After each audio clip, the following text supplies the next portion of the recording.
Bismillah, alhamdulillah, wa salatu wa salam Rasulullah. You're watching and listening to Islam Tomorrow, broadcasting almost live today, all the way from right here in Mission Viejo. We're up here in California. We went west, young man, we went west, and here we are. You can't go any more west than this before you get wet in the Pacific Ocean. By the way, I just came back from Australia. Did I tell you about this?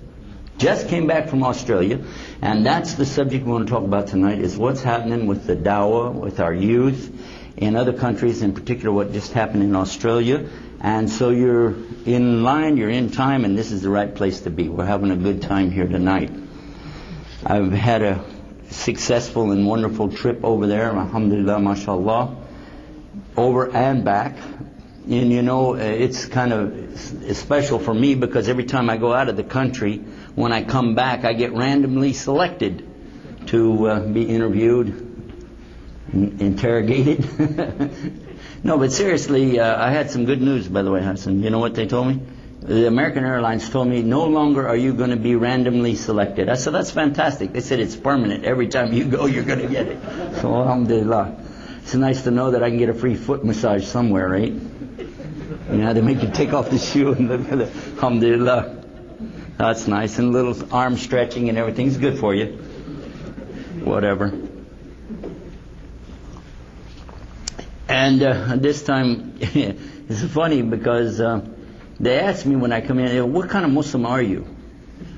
I said, what do you mean? They said, well, you know, there's different kinds of Muslim. Which kind are you? Are you Shiite? Are you Sufi? Are you Goofy? Or, you know. So... This is a great crowd. They're laughing at the dumbest jokes. We're going to have fun tonight. Alhamdulillah. Well, anyhow, they said, we want you to tell us what kind of Muslim you are. I said, fat? Old? I don't know. What do you want? And they said, you have to be one group, something. We want to know what kind of Muslim you are. I said, I'm a Christian Muslim. They said, a what? I said, well, I was a Christian. I became a Muslim, so I'm a Christian Muslim. They wrote something down in the book and said, okay. I think I just started a new tariqah of some kind. Alhamdulillah. We'll call it tariqah estesiyah. Let's talk about what's happening with dawah in other countries. Particularly, I want to mention, of course, what just happened in Australia. And I'm learning, by the way, when I was down there, I tried to pick up their language, you know, and introduce them to some of the language we have. For instance, in New York, they have their own language. They put everything together real fast. You don't say, well, what's up with you today? You just go, what's up? That's New York, you know? Forget about it. And I was teaching them about this, and they were teaching me how they speak down there in the land down under. And they say, Australia, like this. And they don't pronounce hardly any R's, and whenever they pronounce anything that's got TH in it, they pronounce it like an F. With or without you, we're going to go anyway, you know. And one of the other things that I learned is, I didn't see that movie with Mick Dundee in it. What's it called? Crocodile something another. Anyway, they say, good day, mate. It's just G-D-A-Y, good day. No worries. And I tried to translate that to Arabic, mafi mushkila. So, you know, it works. Alhamdulillah. Now, while I was there, I noticed something, that the brothers there, alhamdulillah, they're mostly Lebanese community down there, but there's from all countries. But I noticed that they hang out together a lot. They hang together pretty tight. The Muslims are with each other. But it's really not just a Muslim thing, it's an Arab thing. And they hang together more for that than anything else, not because of Islam. So what happens is that whenever there's any confrontation, and there is some between Christian and the Muslims down there, it becomes more like a feud, and it's not really, I don't think it's really that good, because they seem to want to rope themselves off in one area. All the Muslims are here, and anybody else can be somewhere else, but don't come in our area of town. We've been talking about this program with them since December, and I said, you know, guys, the thing we have to do as Muslims is assimilate to a certain extent.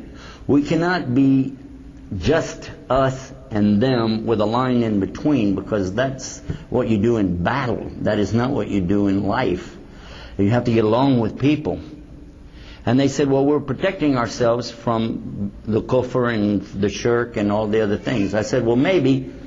But on the other hand, you're also keeping the people from knowing what's the message of La ilaha illallah. To the extent that somebody, and I don't need to mention anybody's names or anything because it's not my point to do that, but somebody had decided that they wanted to do a big debate. An American wanted to go over there and debate with one of the top ministers over there. Now this is a guy that holds a position in the parliament because they don't have separation of church and state like we do here in the United States. So this man that they want to debate happens to be a doctor, a PhD in theology, and he knows his religion really, really well. He's got an answer for everything you can come up with. He'll find some way to dance around the answer to it. And he has a political position. Plus, they had talked about having a federal judge sit in on the debate and then decide at the end which religion is correct. And I said, man, you guys are asking for the worst kind of trouble that anybody ever asked for. Why would you do such a thing as this? All you're going to do is put yourself in a lot of difficulty for no reason. And when it's all over with, you guys are going to have a bigger problem with the non-Muslims than you've got now. You're going to have a bigger problem with each other than you've got now. And the person who does this debate, he's going to go back to the United States and claim to be famous now because he debated somebody in public and blah, blah, blah. And that's all that's going to happen. And I quoted to them the same thing that I said in the speech that night, because guess what? I wound up going over there and trying to resolve the issue by actually talking with the man myself. But I said these words, and I heard it from a Baptist preacher, that a debate brings about a lot of heat, but not very much light. And Islam is all about light. We're trying to enlighten ourselves and others to gain knowledge, to know how to get to Jannah, to know what makes Allah happy, and to know how to get ourselves out of trouble. This is what we're looking for. And we're not going to get that by insulting other people, especially somebody as close to us as the people of the book. Most of all of the people that I give shahada to used to be Christians. Almost all of the people we give shahada to used to be Christians. And ask yourself a question, how many do you know that came to Islam and they used to be Christians? Now today after the Salat al-Jummah, I was sitting there in the masjid and a gentleman came up to me speaking Arabic. And he was doing a, great job in Arabic. I know he's Arab. And then he said, I've been a Christian up until 4 years ago. I became a Muslim. And I said, that's amazing, because an Arab Christian going to Islam is not very likely. And there's a reason for that. It's because the Muslims have treated them so bad for so long, they hate Islam. They don't want to hear anything about it. It's like if you go to India and try to talk to the Hindus over there about Islam. They hate the idea. Don't even bring it up. Don't tell us. We know all about Muslims. We deal with them every day. Thank you. No. Thank you. This is what I heard while I was in Bangalore, when I was in Chennai. By the way, some of you know it, but I'll repeat this. Guess where I was on the 26th day of December of last year? You know that's when the tsunami hit, right? The earthquake and all that. Guess who was in India? Oops. I got to talk to my travel agent. You know why? just the month before that, you remember when they had the great big hurricane down in Florida? Guess who was driving in the middle of that across a bridge when the eye of the hurricane went between Tampa and St. Petersburg? I need a new travel agent. Anyway,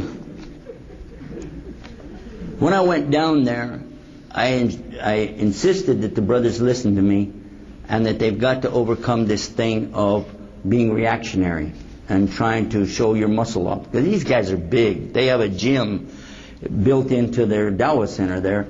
And they've got this place where they work out with the weights, and they've got all the kickboxing stuff and everything in there. And these guys are built. And they want to use this. They're going to show everybody who we are. I said, this is not how it works. This is not the way of the Prophet ﷺ. He didn't do that.